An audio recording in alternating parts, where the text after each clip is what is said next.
The easiest way to invest as a teenager without much money. Hey guys, what's up? It's Guys here. And if you re someone who is a teenager and wants to start investing but doesn't really have any money or knows where to begin, this video is going to help you out because I am about to share with you my top strategy on how I would invest in 2022 if I was starting from scratch and didn't have much money. Let's begin. So far, we've created a custodial account, we've set up automatic investments, and we've allowed compounding to increase our returns. I've seen many people make the mistake of pulling their money out when the market is down, only to realize later that they missed out on even bigger gains. That's why it's so important to stay committed to your investment plan no matter what happens. Keep track of your progress and don't be afraid to ask for help from a trusted adult if you need it.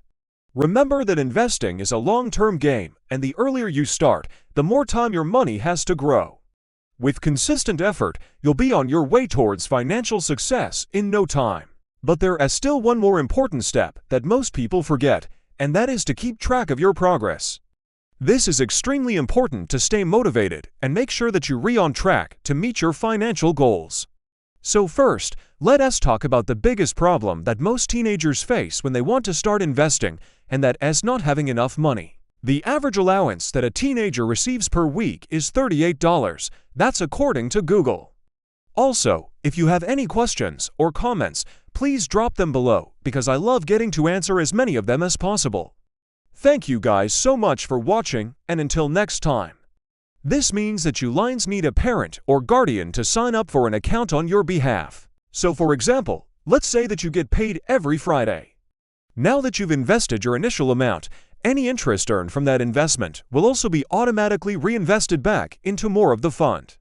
This means that your money will essentially be working 24/7 to generate more money for you. It's like having a little money-making machine that you can just set it and forget it. You can go ahead and schedule your investment to automatically take place each Friday. That way, you won't even notice that it's missing from your account. And just like that, you've already begun investing without even having to think about it. You can choose from a range of different platforms, such as a brokerage or a robo-advisor. Acorns is one of my personal favorites since it is extremely easy to use, and they also have a feature called Roundups. What Roundups do is allow you to invest spare change from everyday purchases. For example, let us say you bought a soda for $2. Acorns will round up to $2 and invest that spare 2 cents into a diversified portfolio of index funds. So if we were to be conservative and say that you only have $10 per week that you can invest, then I want you to follow my step-by-step guide on how you could use this money. Step No. 1 is to open up a custodial account. After you've chosen your platform, Step No. 2 is to set up automatic investments. Step No. 3 is to use the power of compounding. Alright, so let's recap real quick. When you first start investing, it's normal to see ups and downs in the market, and it's important not to panic sell during those tough times. So if you enjoyed this video, please make sure to subscribe.